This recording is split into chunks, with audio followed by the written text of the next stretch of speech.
Oke, sebelum saya masuk ke tema utama, saya ingin ngajuin pertanyaan terlebih dahulu nih. Tolong dong sebutin organ pencernaan pada manusia itu apa aja. Sekarang, setelah berhasil nyebutin, jelaskan coba organ-organ yang berhasil disebutin tadi. Jelasin fungsi organ itu. Oke, bila udah berhasil menjelaskan, sekarang tolong berikan contoh bagaimana fungsi organ-organ tadi dalam kehidupan sehari-hari. Pertanyaan-pertanyaan yang saya ungkapkan tadi termasuk dalam pertanyaan yang sifatnya bertingkat, mulai dari menyebutkan, menjelaskan, sampai memberikan contoh. Tingkatan-tingkatan tadi dikenal sebagai dimensi proses kognitif. Dimensi proses kognitif itu ada 6 tingkatan. Mengingat itu termasuk menyebutkan itu termasuk mengingat. Menyebutkan itu C1, menjelaskan itu C2, memberikan contoh itu masuk pada C3. Nah, hari ini kita akan membahas tingkatan-tingkatan dalam dimensi proses kognitif beserta kaitannya dengan dimensi pengetahuan. Oke? Sebelum kita masuk ke tema yang lebih dalam, saya akan mengajukan pertanyaan terlebih dahulu. Bisa nggak sih seorang siswa itu memberikan contoh teks prosedural kalau belum memahami teks prosedural itu sendiri? Bisa nggak kira-kira? Tentunya nggak, ya kan?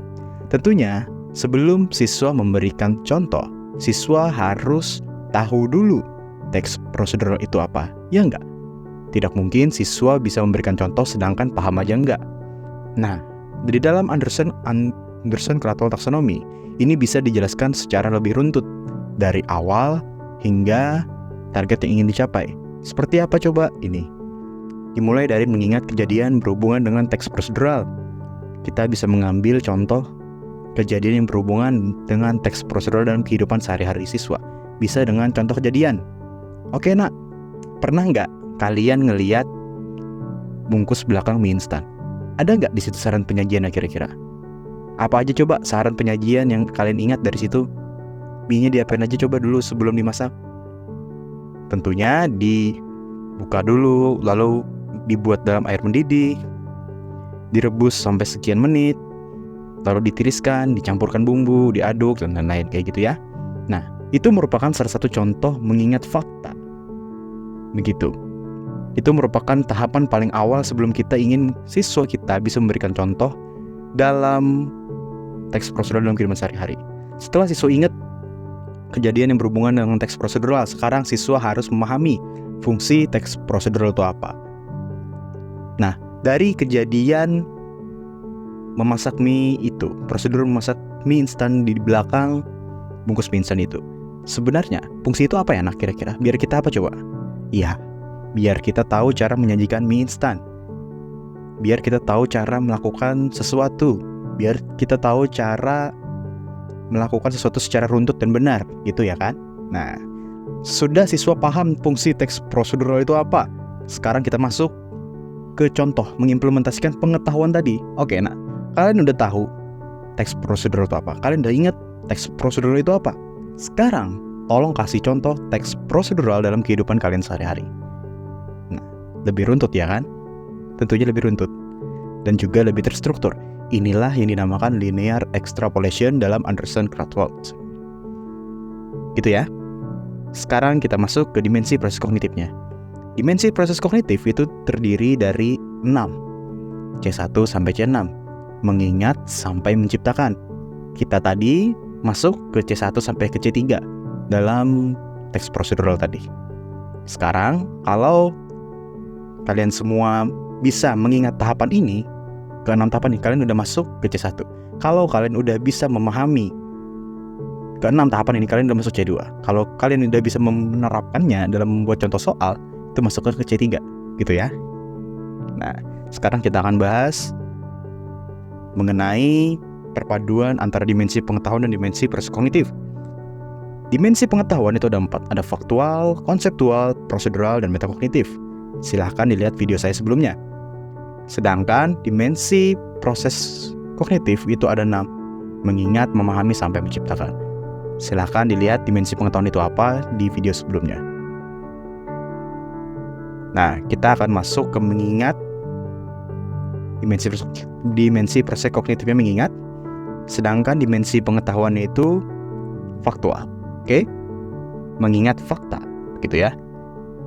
Nah, soal pertama, apa yang kamu lihat di langit saat malam hari? Lihat di langit itu termasuk dalam dimensi pengetahuan faktual karena bisa disensing. Bisa kita menggunakan indera penglihatan kita, oke? Segala yang bisa kita lihat, kita rasakan, kita dengar, kita sensing itu termasuk dalam dimensi pengetahuan faktual. Kedepannya FC1 sampai FC6 yang akan kita bahas itu faktual semua ya. Saat malam hari itu mengingat. Apa coba yang kalian ingat? Yang kalian lihat saat malam hari? Tentunya kalian melihat bulan, bintang, langit malam, sama kelelawar mungkin. Gitu loh. Makanya itu masuk dalam C1 karena di C1 itu merupakan unsur yang diambil dari memori jangka panjang kita. Maka dari itu masuk ke C1 atau mengingat. Nah, saat malam hari itu ingat apa aja? Itu ya. Oke, kita lanjut. Penjelasan lengkapnya dari C1 itu apa? Nah, ini mengingat kembali fakta dan konsep dasar. C1 itu kan mengingat kembali fakta dan konsep dasar dari memori jangka panjang kita. Bisa mendefinisikan, menduplikasi, membuat daftar, mengingat, mengulangi, juga menyebutkan. Itu ya. Lanjut, kita ke FC2. Manakah dari gambar berikut ini yang merupakan bintang? Manakah itu termasuk dalam proses mengidentifikasi? Nah, silakan dilihat di bagian kanan itu ada 2 gambar. Kalian diminta mengidentifikasi dari gambar itu yang mana merupakan bintang. Dari gambar itu merupakan dimensi faktual karena menggunakan penglihatan kita, oke? Setelah siswa bisa mengingat, baru siswa bisa memahami, kayak gitu. Lalu C2 itu menjelaskan ide atau konsep. Penjelasannya bisa dalam mengklasifikasikan, mendeskripsikan, mendiskusikan, menjelaskan, mengidentifikasi, melaporkan, memilih, juga menerjemahkan, kayak gitu. Lanjut, kita masuk ke FC3. Berikan satu contoh benda lain di langit selain bintang. Nah, setelah siswa tuh bisa ingat, bisa paham, sekarang siswa diminta untuk mengimplementasikan pengetahuan dari hasil yang dia ingat dan dia pahami tadi. Gitu nih contoh pertanyaan. Berikan satu contoh itu termasuk mengimplementasikan benda lain di langit itu faktual, kayak gitu ya. Setelah siswa dapat mengingat, siswa bisa memahami. Lalu selanjutnya itu tahap mengimplementasikan pengetahuannya, gitu ya. Lalu C3 itu jelasnya itu seperti ini, menggunakan informasi, bisa menggunakan, bisa menyelesaikan, bisa mendemonstrasikan, bisa mengoperasikan, bisa menjadwalkan, mensketsakan, juga bisa menggambarkan, kayak gitu. Lanjut, FC4, sebutkan perbedaan dan persamaan dari bintang dan bulan. Perbedaan dan persamaan merupakan proses dari menganalisis karena kita diminta untuk mencari perbedaannya juga persamaannya dari bintang dan bulan itu. Bintang dan bulan itu faktual, oke? Siswa hanya bisa masuk ke tahap menganalisis jika siswa telah bisa mengingat, memahami, dan menerapkan sesuatu. Oke? Lanjut, kita ke FC5. Oh, belum. Kita masih di C4. Ini penjelasannya. Menggambarkan hubungan antar ide.